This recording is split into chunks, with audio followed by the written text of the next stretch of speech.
to Connection. I'm Pastor Phil Emerson. Connection is a program made possible by the television ministry of First United Methodist Church in Michigan City, Indiana. We're really pleased that you've joined Jerry and I. We have a very, very special program. In fact, we have a very special two programs that we just have a need to share with you. You know, as we look around in our society, there are many places that people just like you and I placed our trust. More than our trust, we place our lives. For many people, this book, the Holy Bible, is a place where they find peace and solace. They find the words that can transform their lives and bring them in closer relationship to Jesus Christ as Lord and Savior.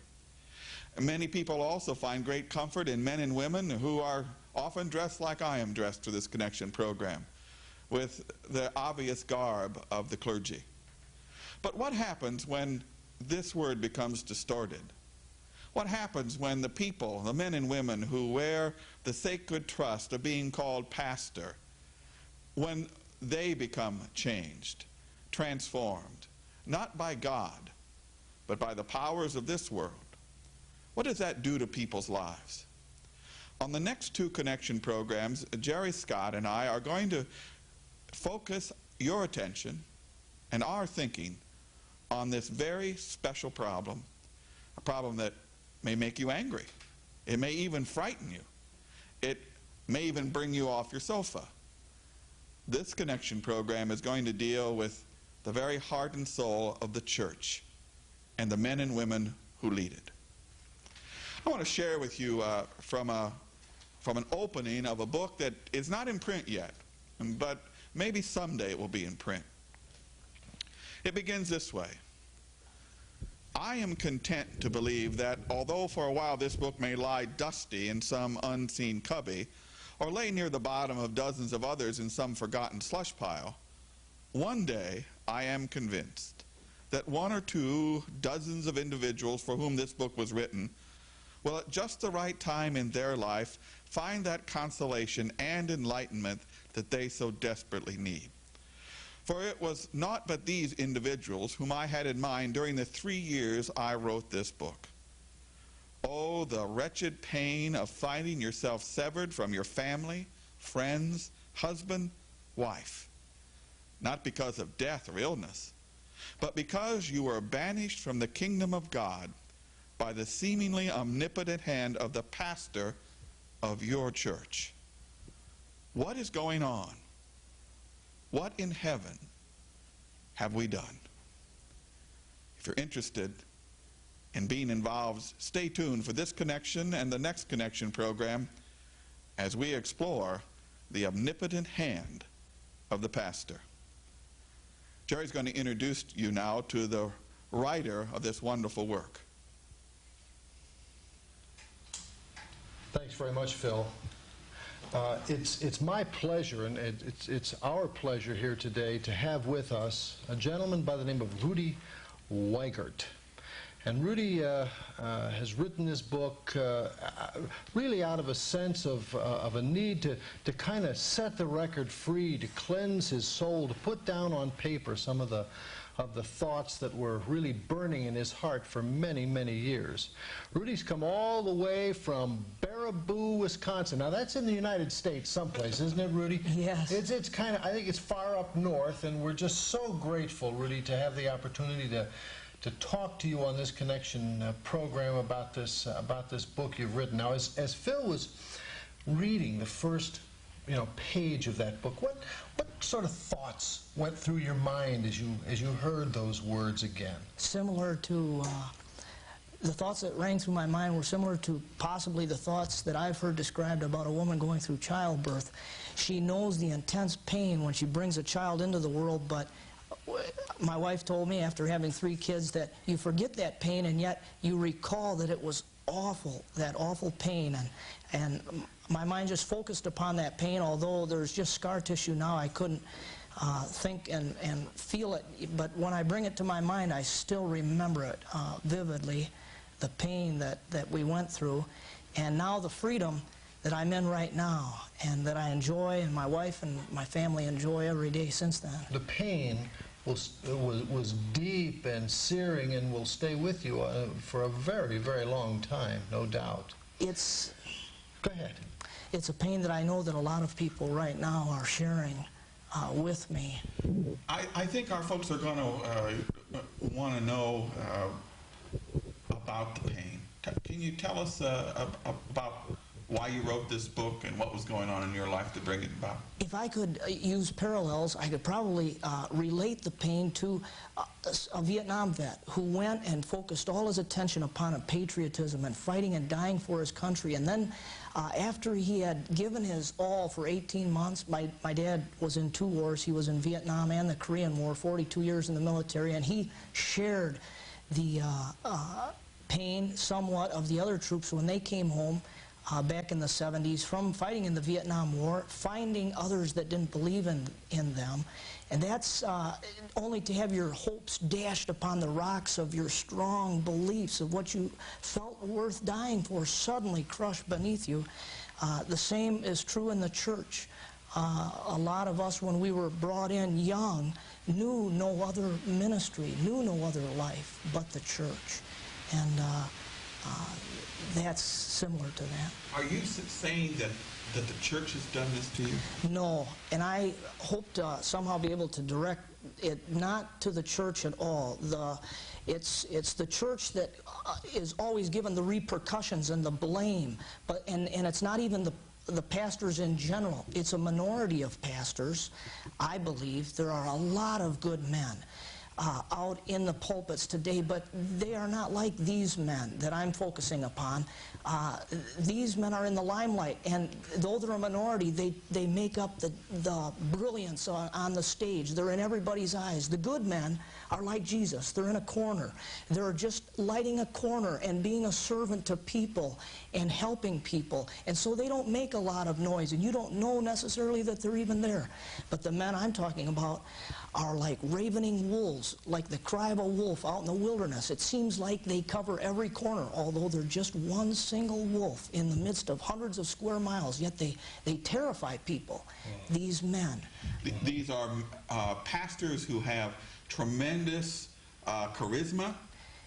They draw large crowds to them because of their charisma. I take it you were drawn, by your book, you were drawn because of this kind of charismatic leadership? Maybe we could just back up just a little Sure. bit. And now, Rudy, you are yourself an ordained minister. Right. You felt the call to Jesus at some time in your life. Right. And now, when was it that you began you got involved in this highly manipulative sort of a ministry? Yes. Well, it was back when I was a teenager. I was 15 years old. My dad was in the military a lot, and I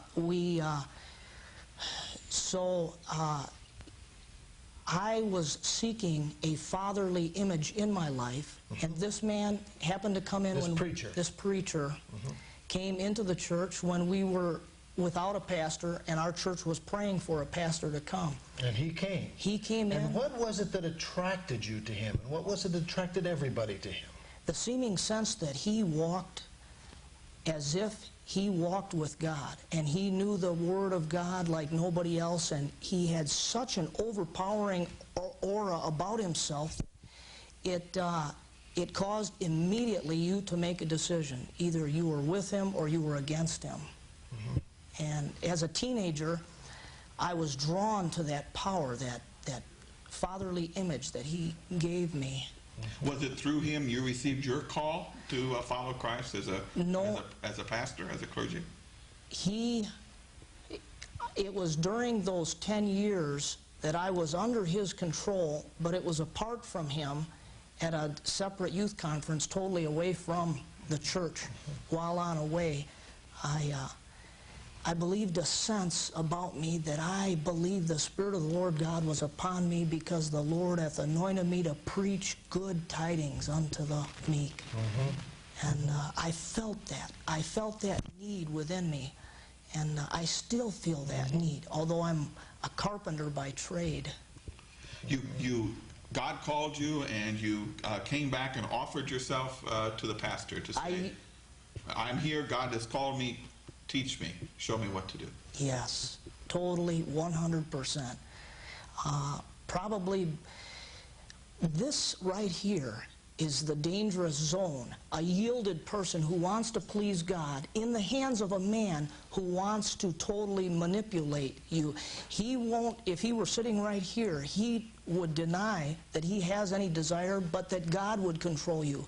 Although you can't see God. You don't know God's opinion about it. Apart from his interpretation and his strong sense and his overpowering. Right, but you believe that he sees God and he hears God's opinion, and it is not his words that direct you, but the words coming from God through him. Yes. That you buy into that whole thing. I was tender as Samuel, hearing that little cry, and Eli could have overpowered Samuel and taken control, but he directed Samuel to God's voice.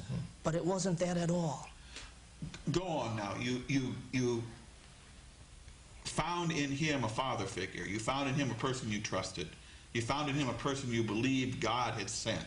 Yes. You heard the call to ministry yourself, and you came back to him, as you said, tender as Samuel, and you gave yourself to be tutored and to be led by this one that you thought was a great pastor.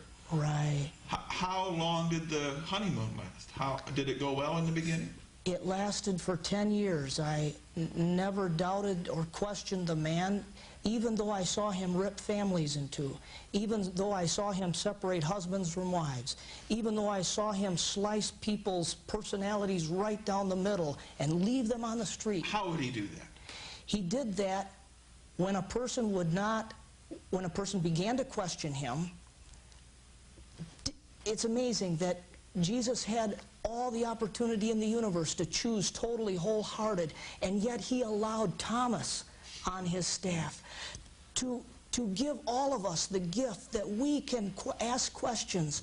We don't have to be robots, totally yielded, without ever questioning. We can let our roots sink deeper because we ask, what does that really mean? But to him it was a slam.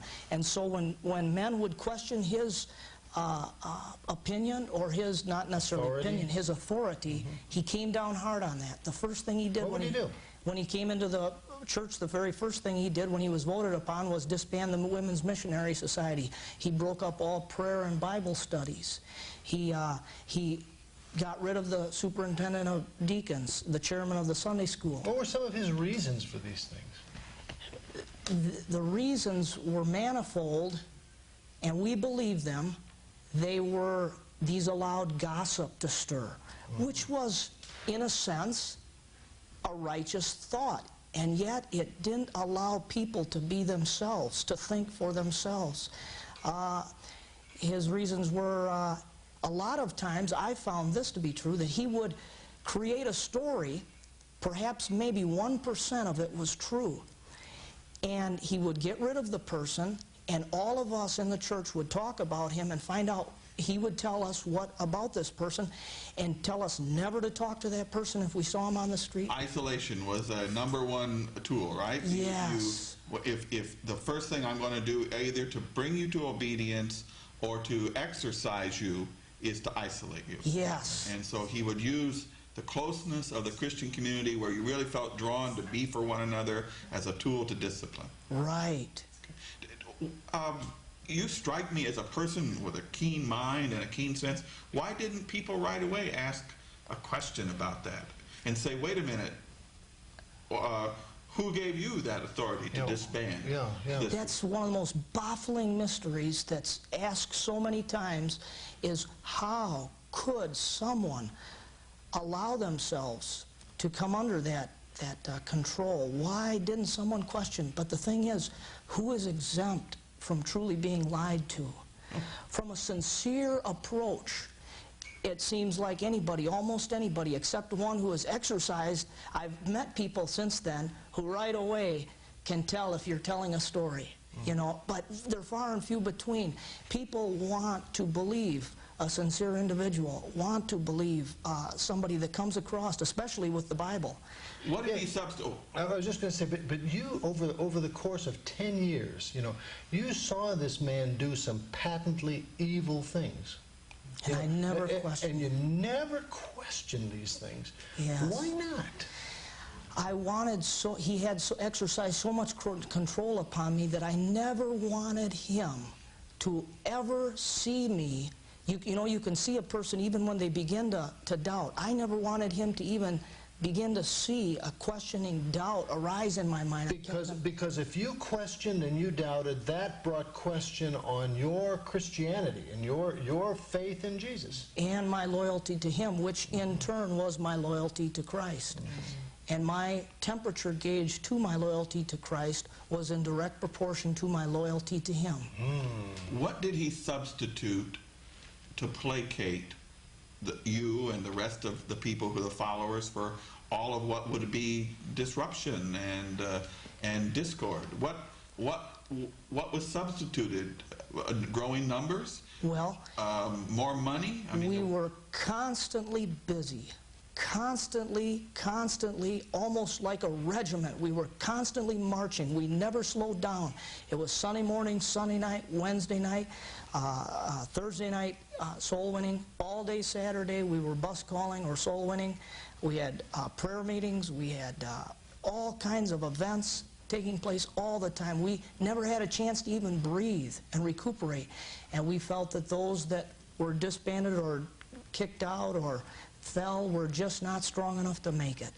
Did this, in fact, grow large numbers? It did. It went from when he came, just a small handful of people, to he had highs of 700, 800.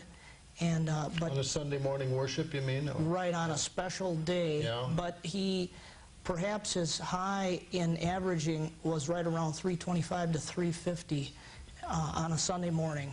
And maybe around 120 to 140. That's an average size, maybe a little bit larger than average. And yet we felt like an army. We felt like we were invincible. The elite, the only church in the world. Everybody else is just, they're backsliders, they're sinners, Yes. They don't know the way. We Right. have the answer, and the pastor tells us what it is. Right. And we thought we were happy. Somebody else could define it, whether or not we were truly happy at that time, but he was fun. Some men like this are not necessarily fun individuals. I know some pastors in particular who are very dangerous, like this man, who are not fun people to be around. But he was a charismatic individual. When did this marching feeling of accomplishment, when did that start to fade for you and another vision start to take place? Of this pastor and about his work and about what was really happening in the life of your relationship to Christ and in the life of this church. Yes, the last 2 years of the 10 years that I spent with this man, from 75 to April 27th, 1985, the last 2 years were in direct 100% total loyalty to this man, building his church, the school, building his parsonage, all kinds of dozens and dozens of activities that constantly kept me from ever being able to have a family life. And I will allow you to read into this anyway. I made a mistake. And I'd like to focus around that for a minute. I fell. I made a mistake in my life. You were human.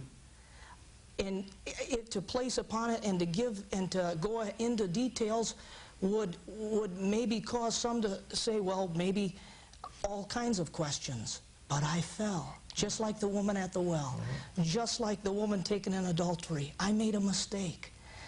I have since recovered from that, but immediately at that point, I was approached by him almost as if he knew all about it. Him and another assistant pastor. I was taken immediately. It was a Saturday evening. I had spent the whole day bus calling. Immediately I was taken before the deacons, and the ushers and some other men who had gathered for prayer meeting. And a huge, violent storm of assaulting words were brought against me. By the pastor? By the pastor. You threw your life away. Merry Christmas, preacher, thank you. I'm going to blow this thing wide open. You're through. It's over. You've destroyed your life. And the very last words he said to me before he took everything I had, gave me only one change of clothes, my Bible, and had enough money in my pocket to get an Amtrak train and send me from where I was back to my hometown. The very last words he said to me was, "You'll never make it without me." I was sent away on an Amtrak train, taken by the assistant pastor down to the Amtrak train station at midnight. I took the 1201 train station. I arrived at 3 in the afternoon. My parents had picked me up. He had called my parents and told me that he's lost a good man. He'll never be able to replace me. I was distraught. I was in tears. I was broken up. And yet at the same time, there was an unusual strength going on inside of me saying, boy, there's something wrong about this. This just doesn't seem like your typical throw away a human being case. There was something in me that's saying, this is just the beginning. And yet he was saying, it's all over. He was saying I was washed up, but there was something supporting me inside, although outside I was a nervous wreck. And my parents picked me up and we were crushed. And then as soon as I got to my parents' house, a harassing phone call after harassing phone call. From congregants? From the assistant pastor and his daughters and other members of the church. And the purpose of this in your mind was to keep me under his control, his intimidation, to not allow me to relax while I was away from him, and to make sure that I came back after he had humiliated my parents and humiliated me and humiliated everybody that was my friend. now having you in complete control now, using using your mistake to draw you now completely into his hand. Right. During this period that you were with him, how much of that time were you married? I was married from 79 until well, 85, April 27th, 85, I was separated from my wife and kids for almost 12 months until on January 27th, 1986, the day the space shuttle blew up, I mourned and I felt a healing at the same time, because that was the day that I had to sign my divorce papers. And I felt like the whole world mourned with me. What do you say you had to? What do you mean you had to sign your divorce papers? I suppose I could have contested it, but it was similar to, if I could say... Back up a little bit. Back up a little bit. The very first day I was sent away, they threatened me with divorce. But I thought your wife is the one that threatened you with divorce, not the pastor. Well, what does he have to do with your marriage? My wife and I were under so much direct control by him. Your wife too? Yes. Did you ever, have a typical husband and wife conversation over coffee in the morning? And did you ever say, you know, honey, there's just something's just not right about this. Something is just not adding up. And did you ever have those kind of conversations? You know, I had a split personality going on inside myself for especially the last 5 years that I was with that man. I wanted to open up and talk, just like I'm talking now. And yet, my wife wasn't quite along to that point, and she could actually tell the preacher that I said anything, so we never had those conversations. So actually, your wife was reporting to the pastor, right? Again, out of a pastor help us. Yes. Love for. He controlled the home through the woman. He had. You paint a picture of a man on fire for Jesus, taken under his wing by a man he loved dearly, would give his life for, do anything for. Found himself making a mistake, and then suddenly finding another horrible side, a side of judgment and even now more manipulation to your life. Yes. Were you the only person experiencing this, or did he do this with everyone? No, that was the beautiful side. If you could say that you could walk through the rose bushes and yet feel the thorns, and yet you saw the beauty. This was where I began to see the beauty of all the people that we had heard only his side of the story. I, one by one, went back to all the members back in my hometown. They were all still there from his previous ministry. See, he just went from one ministry to another after he had used it. Just throw them away. Throw them away and go get somebody else to use till they had ground them up. I one by one went and searched out every one of these people and heard their stories, let them talk.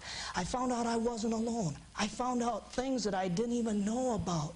And I even had to make a few apologies along the way for people that I had hurt, not knowing, siding with him. And mending, there was so much mending. The very first beautiful thing that happened was that my dad, mom, and my relationship were mended and reconciled, brought together after I had been separated for 10 years from him. And it just one by one, I went around and... Things started, that when you came in contact with the real love of God and the love of Christ, Yes. then we started seeing the events of healing, Yes. of reconciliation, of wholeness start to take place. Yes. And yet all the time in the name of the Good Shepherd, there was this terrible time of separation. Yes. and hurt. You know, this is going to be a two-part program. It's going to be a two-part program because the importance of this is just overwhelming. And I hope you've been caught up in the story, that a true story about pastors and churches and the unthinkable. What happens when the men and women we trust in our pulpits are not good people at all, but they're wicked, they're hurtful, they're destructive? That's what we're focusing on. We hope that you'll join Jerry and I on our next Connection program as we continue to explore this, I can't even put a word on it, this awful notion that in our churches, the churches that we love, there are people gathered there who are not following the love of Christ. Join us next time, won't you?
You've been listening to Connection.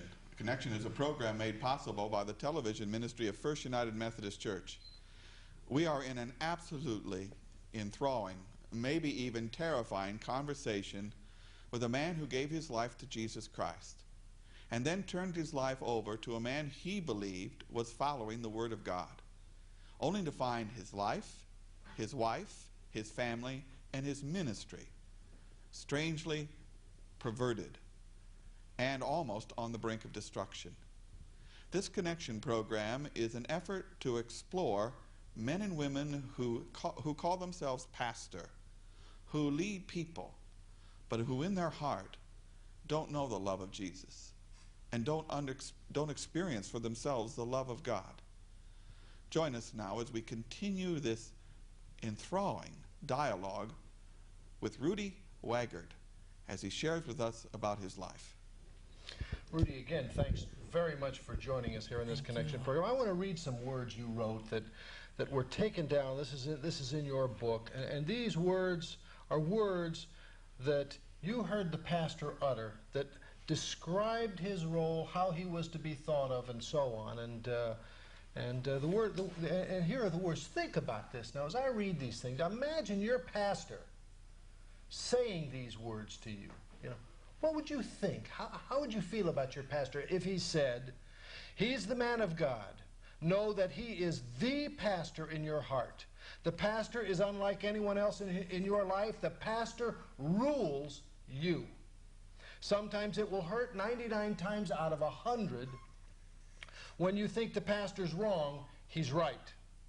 You are not called to correct the preacher. Don't you decide he's wrong. Walk behind your preacher. Open the door for your preacher. Never question the preacher. Never let someone else cause a division between you and your preacher. Overreact when some people try to divide you from the preacher. Pitch a fit. And then there's a whole couple of pages of these things here. And then let me read a couple here right toward the end. It says here, God will honor your obedience. It is right for your pastor to rule you. You will never be right with God unless you are right with your pastor. Do those words sound familiar? Right. What do you think about as I read those words? I sat under 4, possibly 5 pastor staff seminars that he held yearly with the staff and him at a retreat somewhere at a motel or somewhere.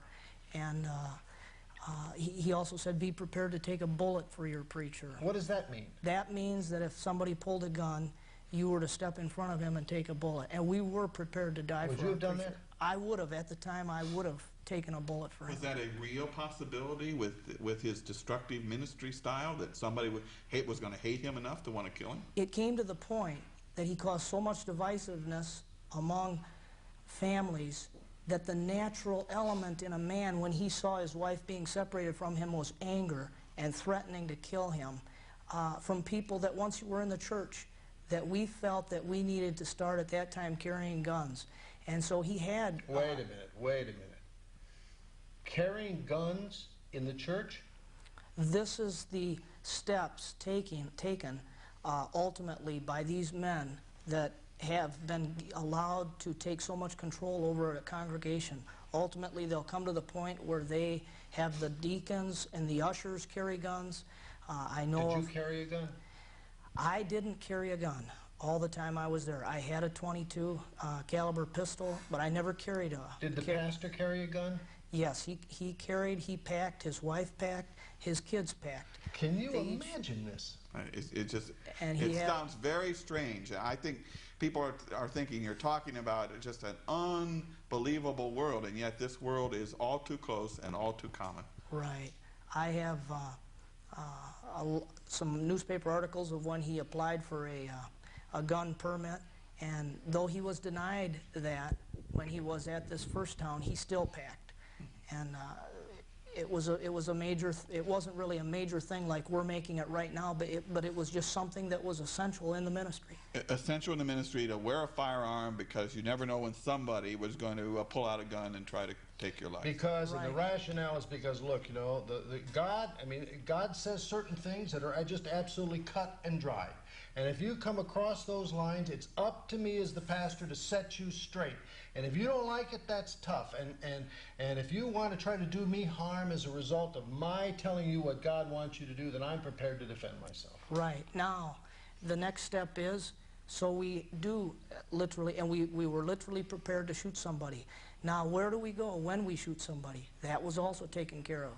This man and another pastor, where I attended 5 years Bible college, they had bought 2 separate camps. We called them Canada, but they weren't in Canada. They were in the United States, where if we had shot somebody, we could go and hide from the law. Nobody ever did. Nobody ever did. But you knew that you had this vehicle. Right. We could be taken there. Only a chosen few in the church knew about this location. Did the fact that the preachers were carrying guns, did that frighten people? It frightened a lot of people that were on the fringe, but we laughed at that. We thought, well, they're just not. as spiritual. They just don't understand. Isn't that something how you can rationalize these things? Yes. Now, the average person that went there, I mean, the average guy that shows up and puts a few dollars in the collection plate, did he know that the ushers had guns and the pastor, did he know or not? Some of them did know. Some of them,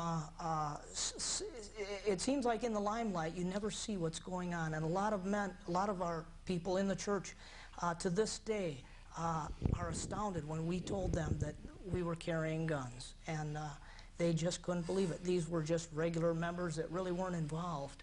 But quite a few of the majority of people knew that we carried guns. The secretary carried guns. Was he ever threatened? I mean, was he ever threatened with violence, the pastor? And he took care of it too. He was in a lot of fist fights, and the righteous man of God. He stood up for. Right. And that made people love him even more, I'm sure. Right. It made us grow closer to him, but he never lifted up Christ. He lifted up himself. Ultimately, that's what I saw, a man that lifted up himself. Jesus said, if I be lifted up, I will draw all men unto him. You've described a manipulative person. You described a person who was able to manipulate others, to make himself the center of their life. You've described a person who was violent. What about money? What about the use of money? I'm sure he wasn't interested in money at all, you know. That was perhaps the focal point of any service. We never had a service without taking an offering. In fact, the temperature of a Christian in the church's spiritual life was how well they gave. And I knew what a lot of people gave. We discussed it, frankly. One time, my wife was in an accident. We had received a settlement, and he had warned us that that money would probably destroy our lives if we didn't give it to him.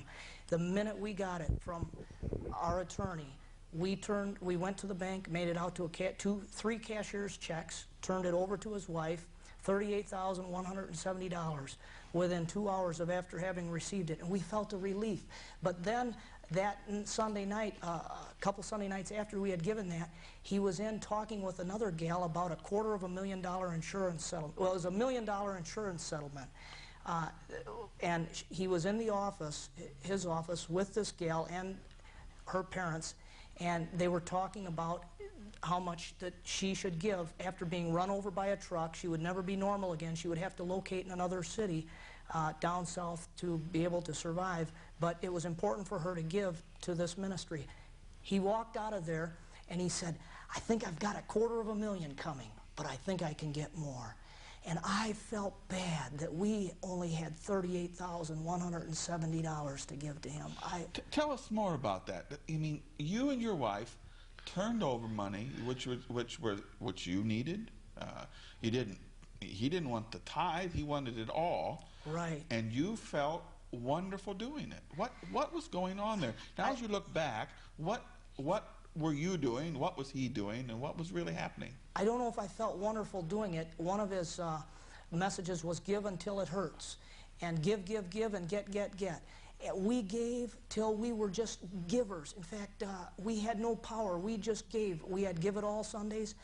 I didn't feel good after a while. It was just involuntary. It was almost like throwing up. We would just give this money away.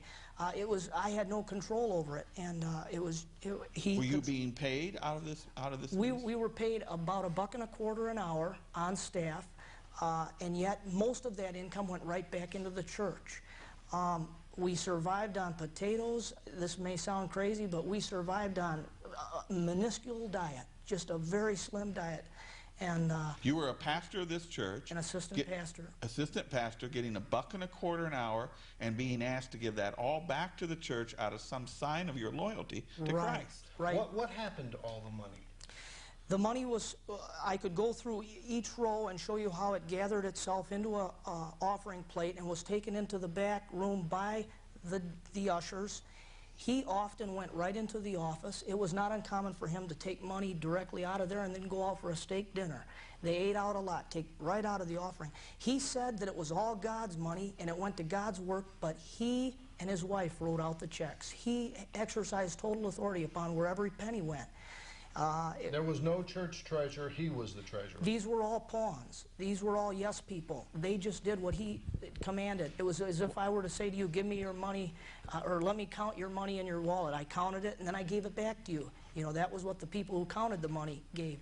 So now, he had ministries going, that required funding, I'm sure. Very slim. But very slim. Right. So, can you give us any amount of money that he might have been pocketing? There were 3 or 4 missionaries. These were the 10% of the iceberg that we would focus upon. But the 90% was spent on trips to St. Thomas, new cars, lots of restaurants can add up when you eat out 2 or 3 or 4 times just in one day, taking people out, you going out yourself, trips out to Cape Cod fishing, taking all his family out to Montana, out west, down to Disney World several times, spending money on elaborate clothes and gifts. When I saw widows giving their all, and when I saw people putting in so much money, and then all that money went to fund an elaborate lifestyle, oh, it just grieved me when I began to see where that money was. Did you ever confront him about his lifestyle? No, never one time. He said this. He said, if you ever have a question about the way I spend money in this church, you can make an appointment with my secretary and come and see me alone. We'll open up the books. But he also added, if you have a reason to question how I spend money, you have a serious problem. Of course, it has to be your problem because right. I'm God's man. He opened it up that we could question at any time, but if we did question, we had a serious problem. You had no faith in me. Right. It was always blamed on lack of faith. How about the IRS? The IRS came to the church one time back in 76 or 77. The secretary gives an eyewitness account. He met them at the door and violently kicked them out of the building, said, you don't ever come on this property without calling and making an appointment first. You get out of here. They left. And then immediately he and Ruth went in, got the books, and told the secretary if they had gone through the books, we'd have been in jail. They went home, they worked all night on the books so that they'd be ready if they did come back the next day, but the IRS never came back. Wasn't there a board of deacons? Wasn't there people he was supposed to be accountable to? These are all men would never question. They would bring up questions like, simple questions like, maybe you're wearing your wrong color coat or something, and he wanted them to bring them kind of questions to make it appear as if they were questioning. But as far as his leadership, it was never questioned. He surrounded himself with people who trusted him. He took the money. You're saying that he just personally it was his money. Devoured this money. It was his money. Do you think he put it in banks? I mean, do you suppose he's hoarded this money? There are investigations. There have been investigations, and there will continue to be investigations as to where this money goes. What did he claim his salary was? Was he working for $1.25 an hour like you were? He made it out as if he had ways of showing that he almost made nothing. He had ways of hiding it. We could go into a great detail. All the time walking around in a $400, $500, $600 suit, probably, and right, right. Just coming back from a trip to St. Thomas or whatever. Right. Amazing, and it's amazing that people simply would be pulled in to the charisma of a person like this. You know, yes. you after having been in this, Rudy, for so long. And now, like you say, you almost feel like you're born again, really, to be yes. out of this and the freedom. And you look back and you say, why couldn't I see that? And why couldn't? And my question to you is you look around at preachers. You know, I mean, is this just a very small, isolated case, or are there a lot of these kind of people out there? In general, I think they're a majority. They're like tares among the wheat, but they are a large segment. There's more than 100 of them in the United States. I couldn't give you all the names, but we regularly had these men coming to visit our church, and I got to know preachers. I got to know different preachers. There was only one type of preacher that could come, and those were those that had an undying loyalty to this type of ministry. And it's amazing how many there are across the country. I have a Go ahead. I have the same question. I know. Well, I'm just interrupting like I always do. No. How do you? I'm just the psyche of the pastor. I guess I have I'm a pastor now. Do you suppose in his heart he really believed what he was telling people? Or was he really knowing? Was he really a shyster? Was he really a shyster? Did he know all along he was fleecing you and really manipulating people? Right, that can also be taken two ways. Some of my friends who were under it believe he knew what he was doing. My mom believes he knew what he was doing. I believe he was totally self-deceived. I believed I was closer to that man than a son, he called me, closer than a son. And I intensely believe that he was self-deceived, that I do know that he really believed all this stuff, that yes. he was a man of God, it was okay to take the money from the offering. As I listen to you say this, Rudy, I say to myself, my gosh, it sounds as though this guy Rudy is still under this guy's. I mean, how can you believe after some of the things that he did and fleecing and guns and the statements that he makes, how can you believe that in his heart he felt he was a man of God?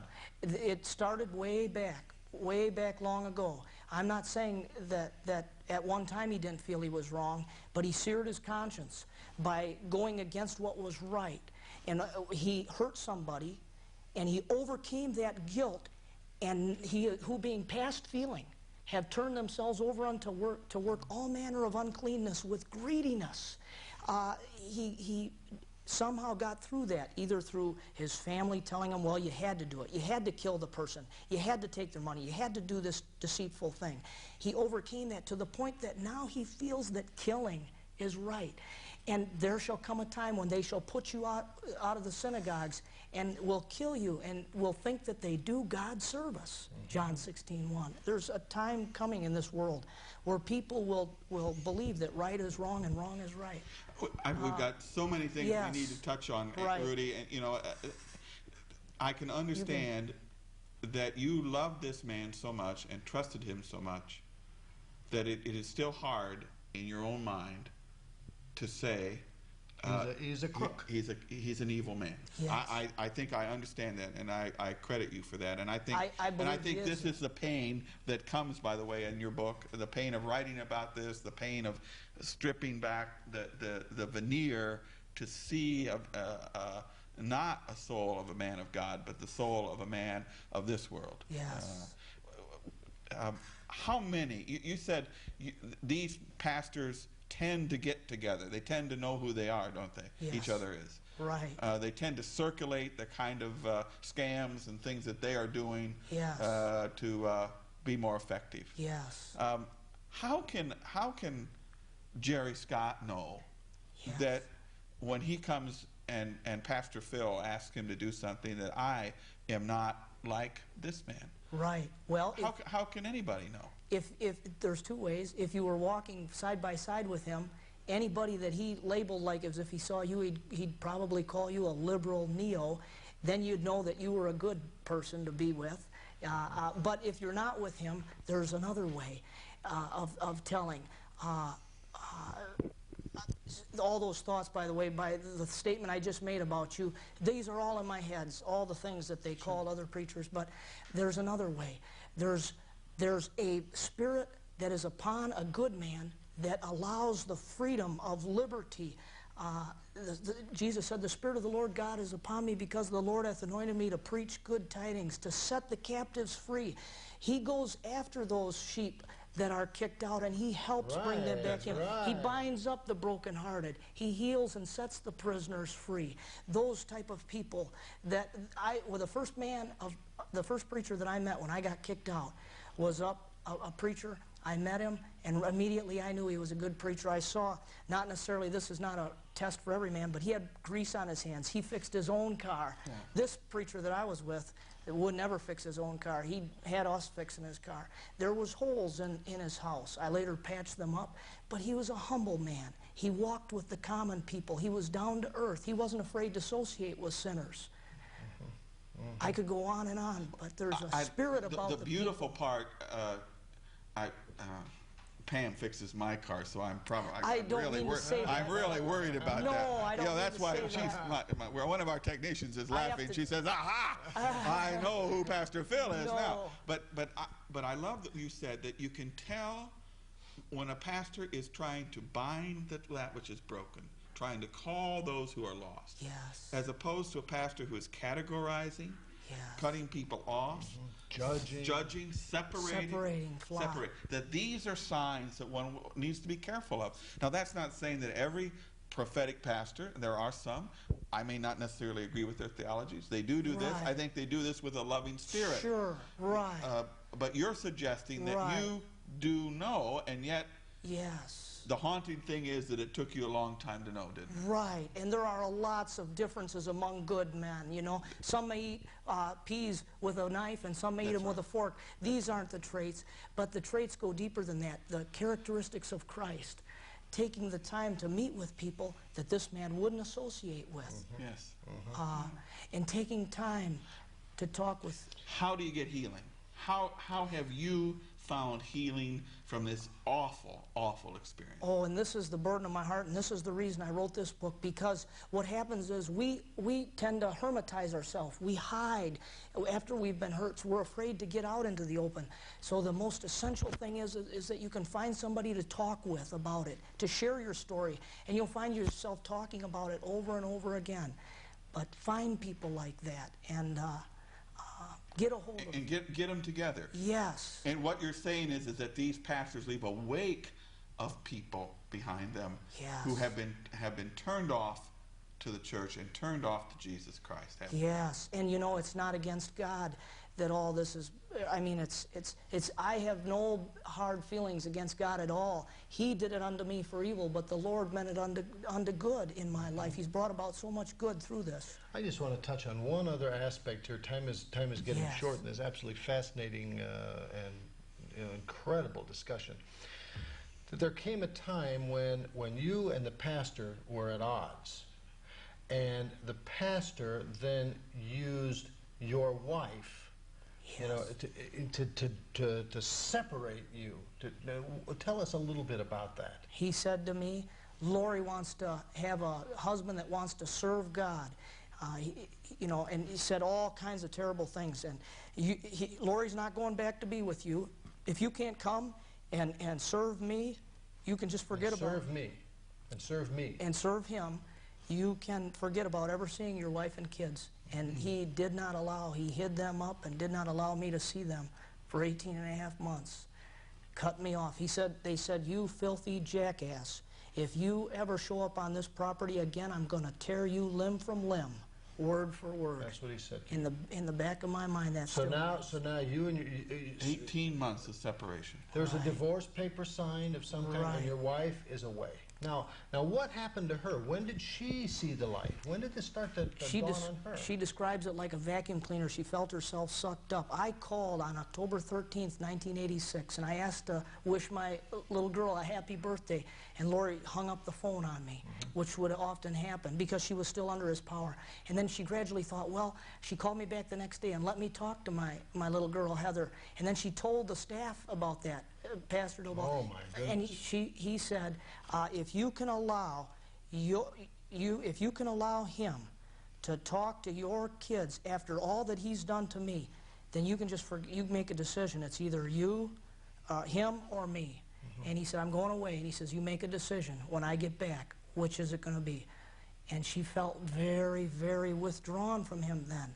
And she felt sucked towards me. And she called me up and said, that's it. She said, I'm ready to come back. Isn't it something? And that next day, I went out there and got her. Well, I proposed to her again on the phone. I asked her to marry me, and we went out and got her and got the kids. I imagine you've had some incredible conversations about this over the past. Yes, it took a long time. I just let Lori be herself when she got back, let her sort things out, and gradually through herself talking with other people, she began to open her eyes. I didn't even try to persuade her. I let it come on its own time. There's a book that is written and it's on the market that dares to suggest that truly evil people hide within the church. They hide within the church because, one, nobody will identify them as being evil as they are, because we're taught not to do that. We're taught to give each other the benefit of the doubt. We're taught to forgive. And so truly evil people can come into Christian communities and have a field day of destructiveness, always expecting Christian folk never to believe. I find myself just sitting here listening to the story that I know is true, listening to the pain that comes from you and I feel is real, and simply saying, this seems unbelievable. And when the evil people manifest themselves as the pastor. Oh, yes. Then everything is, there are no restraints. No restraints. Yes. We'd like to think that this kind of experience happens someplace else. We'd like to think that evil people are not near to us. We'd like to think that it's in faraway places. Are we to put our life in the hands of a preacher? No. We're to put our life in the hands of Jesus Christ, Jerry. That's the difference right there. Right. That's You know, Yes. I am clay. God carves on rotten wood and rides the lame horse. And that is who I am. And we need to put our faith in Christ. Rudy, thank you very much for coming. I just have been so touched by the things that you've said and by your story, and you will be in my prayers. Thank you. And Rudy, to all of our listeners, if you'd like to know more about what Rudy has written, we've just touched a corner of this. If you're interested, write First United Methodist Church, and we'll get you in touch so that you can share more of this. And if, for heaven's sakes, there is some person controlling your life in whose ever name, turn your life over to a real Savior. Give your life to Jesus Christ and find freedom. You've been listening to Connection. On behalf of Jerry Scott and myself, we invite you to join us next time for another challenging and eye-opening and life-awakening program.